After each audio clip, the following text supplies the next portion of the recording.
आज पूरे दिन हम लोगों ने विज्ञान के इम्पोर्टेंट फैक्ट्स को याद किया और चीज़ों को समझने का प्रयास किया। उसका ये तीसरा वीडियो है। हम लोगों ने एग्रीकल्चर साइंस, बायोलॉजी के 2 वीडियो अपलोड किए हैं। ये वीडियो है भौतिक विज्ञान से और आपको इस वीडियो में बहुत कुछ अंदाज़ा लग जाएगा। एक तो भौतिक विज्ञान से प्रश्न कैसे पूछे जाते हैं ये अंदाज़ा लग जाएगा। प्रीवियस ईयर के कुछ क्वेश्चंस के रिवीजन से हमारा प्रिपरेशन कैसा है ये पता चल जाएगा और साथ ही साथ में हम जो हमारी जो छूटी हुई चीज़ है उसको हम लोग कवर कर पाएंगे। साथ ही साथ आपको बहुत सारे इम्पोर्टेंट क्वेश्चंस इस वीडियो में करने को मिल जाएंगे जिससे आपको ये याद हो जाएगा।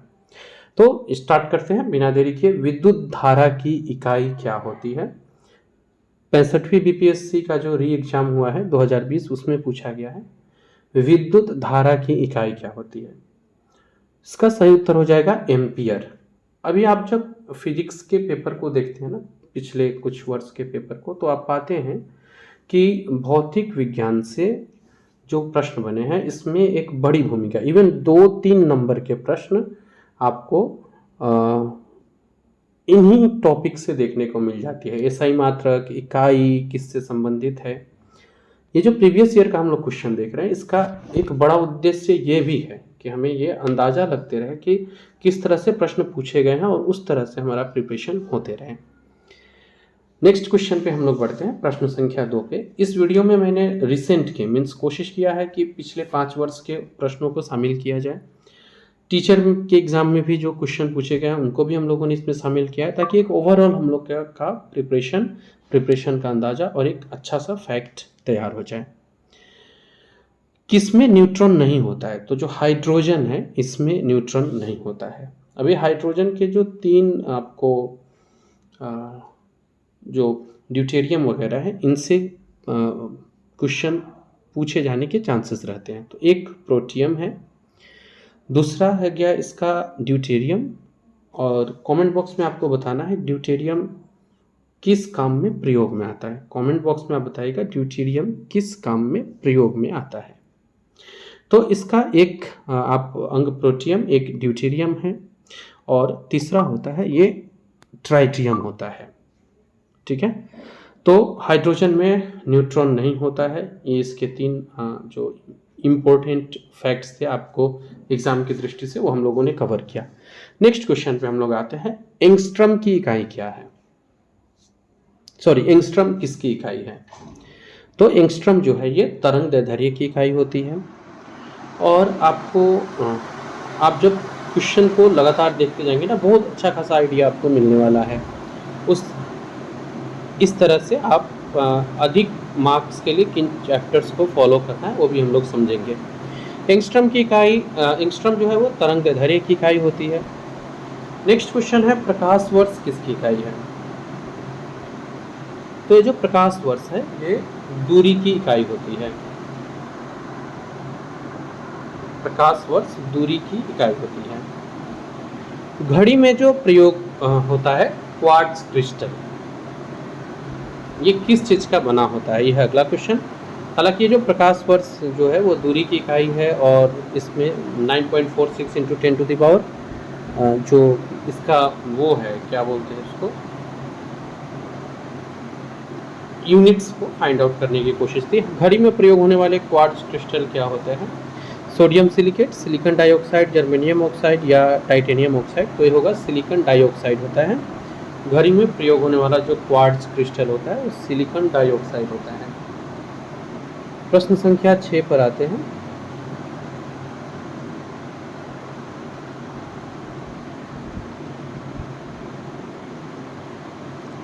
निम्नलिखित में से कौन सी मूल भौतिक राशि है? बल, वेग, विद्युत धारा या कार्य? अभी जब भौतिक राशि की बात होती है तो 2 भौतिक राशियां हम लोग पढ़ते हैं, एक मूल और एक व्युत्पन्न। तो व्युत्पन्न जो होती है वो मूल भौतिक राशियों से ही उत्पन्न होती है।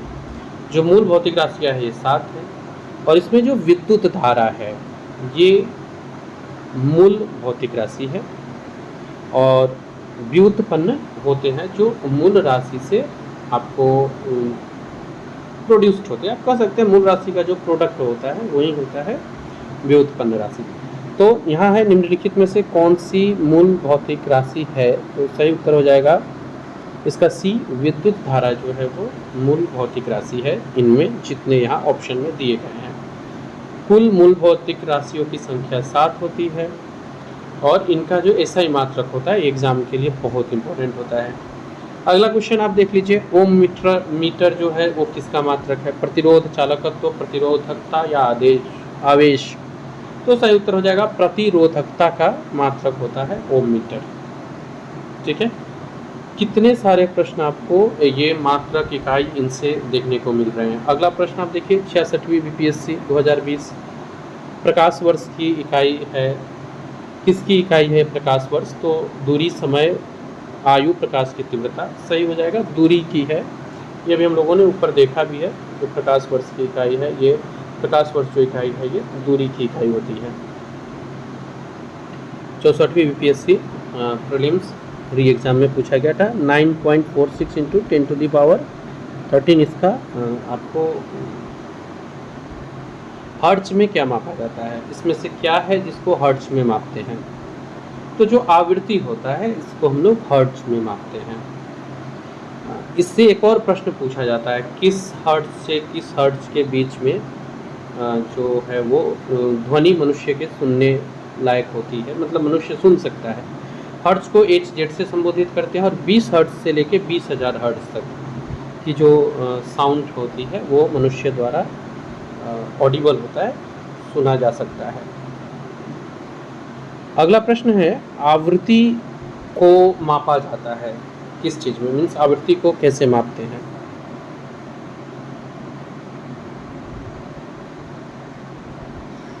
तो जो आवृत्ति को मापा जाता है वो हर्ट्ज में मापा जाता है। अभी हम लोग ऊपर ही पढ़े हैं इसको, तो आपको मोर और लेस एक आइडिया भी लगते जा रहा है ना किस तरह से प्रश्न करता है। 65वीं में वही प्रश्न है, 64वीं बीपीएससी प्रीलिम्स में सेम वही प्रश्न है, बस किसी में मात्रक पूछा है, किसी में यूज क्या है, इस तरह से प्रश्न को पूछा है, घुमा फिरा के वही प्रश्न है। विद्युत धारा की इकाई क्या है? अभी हम लोग ऊपर भी किए हैं, वो विद्युत धारा था, विद्युत शक्ति है, मीन्स वही इकाई, एसआई मात्रक, यही सब आ रहा है। वाट इसका सही उत्तर हो जाएगा। 64वीं बीपीएससी में पूछा गया प्रश्न है ये।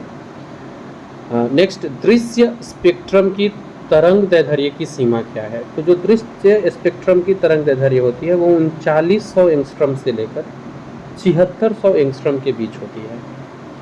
ठीक है, तरंग दैर्ध्य को मापते हैं एंगस्ट्रॉम में और ये इसकी सीमा है। अगले प्रश्न पर आते हैं, प्रश्न संख्या 13। सौर विकिरण निम्नलिखित में से किस परास में मिलता है? किस परास में दिखता है या मिलता है? तो ये 400 से 700 nm का जो परास होता है उसमें सौर विकिरण दिखता है।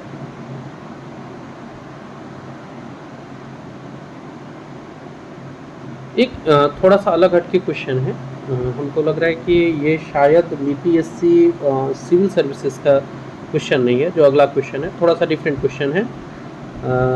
जी हाँ, ये 11वीं 12वीं में क्या जो बीपीएससी का एग्जाम था उसमें पूछा गया है। 2 कैंडेला का एक समदिक स्रोत जितना प्रकाश फ्लक्स पैदा करता है वह क्या है? तो देखिए, एक कैंडेला का जो समीक स्रोत होता है ये 4 पाई ल्यूमेन 4 पाई ल्यूमेन के जितना प्रकाश फ्लक्स पैदा करता है। ठीक है, प्रकाश फ्लक्स को माप किस में रहे? ल्यूमेन में। तो आपको जो एक कैंडेला होता है वो 4 पाई ल्यूमेन प्रकाश फ्लक्स पैदा करता है।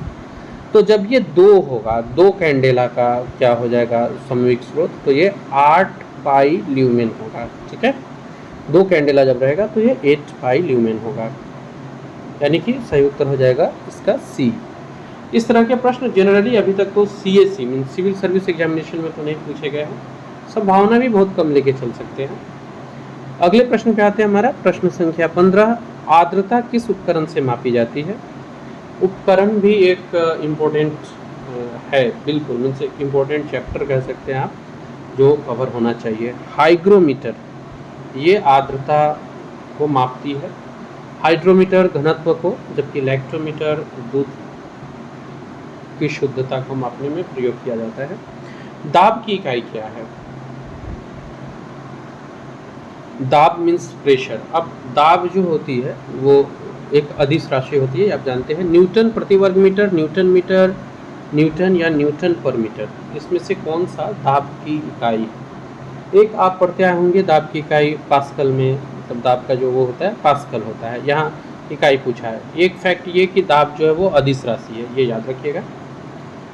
अब दाब की इकाई यूनिट हमको बताना है क्या है, तो ये न्यूटन प्रति वर्ग मीटर होता है। ये प्रश्न हो गया 64वीं बीपीएससी का, इसी को पास्कल में मापते हैं, ठीक है। 64वीं बीपीएससी प्रीलिम्स 2018 में दाब की इकाई क्या है ये पूछ रहा है, और आप ठीक 65वीं में आते हैं तो अब दाब की इकाई की जगह दाब का मात्रक पूछा जा रहा है। दाब का मात्रक क्या होता है? किग्रा प्रति वर्ग सेंटीमीटर, किग्रा प्रति सेंटीमीटर, किग्रा प्रति मिलीमीटर, किग्रा घन सेंटीमीटर, इनमें से कोई भी सही नहीं है इसका, तो ऑप्शन ई हो जाएगा। निम्नलिखित में से कौन सी अदिश राशि है? अभी अभी हम लोगों ने ऊपर किया, अदिश राशि की बात आई है तो दाब जो है ये अदिश राशि है। अगले प्रश्न पर आते हैं। ये 65वीं बीपीएससी का प्रश्न है, कौन सी अदिश राशि है।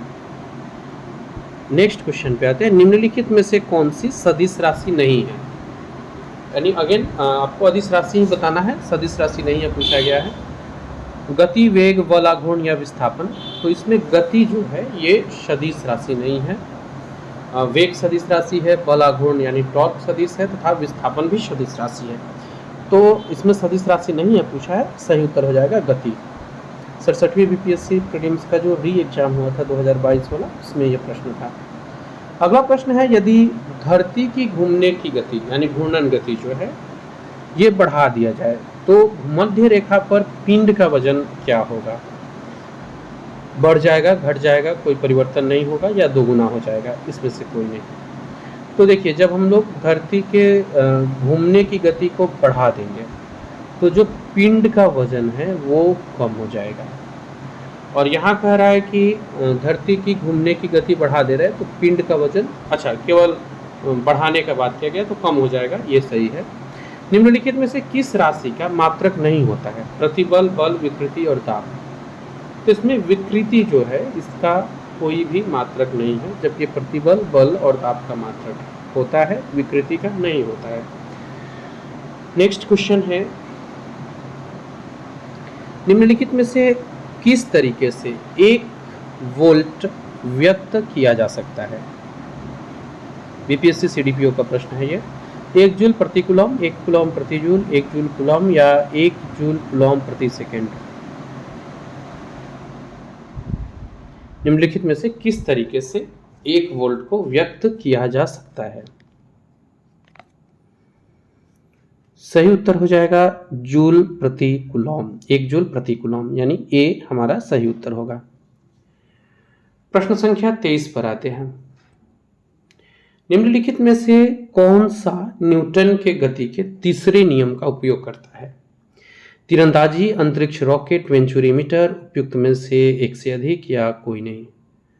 बीपीएससी टीचर 11वीं 12वीं में पूछा गया था ये, और सही उत्तर बताया गया था तीरंदाजी को। 15 दिसंबर 2023 का प्रश्न है ये। अगले क्वेश्चन पे आते हैं। रासायनिक गुणों को अपरिवर्तित रखते हुए एक परमाणु के नाभिक में जोड़े जाने वाला कण कौन सा है? मीन्स कौन सा कण है जिसको हम लोग जोड़ देंगे नाभिक में तो उसके रासायनिक गुणों में कोई परिवर्तन नहीं होगा। तो ये सही उत्तर हो जाएगा न्यूट्रॉन। प्रश्न संख्या 25, एक वस्तु का भार पृथ्वी की सतह पर मापने पर 100 न्यूटन आता है, तो इसका भार चंद्रमा की सतह पर मापने पर कितना होगा? तो हम लोग जानते हैं चंद्रमा की सतह पे वो 1/6 हो जाता है। जब हम लोग इसे 6 से डिवाइड करेंगे तो 16.7 न्यूटन, ये इसका सही उत्तर होगा।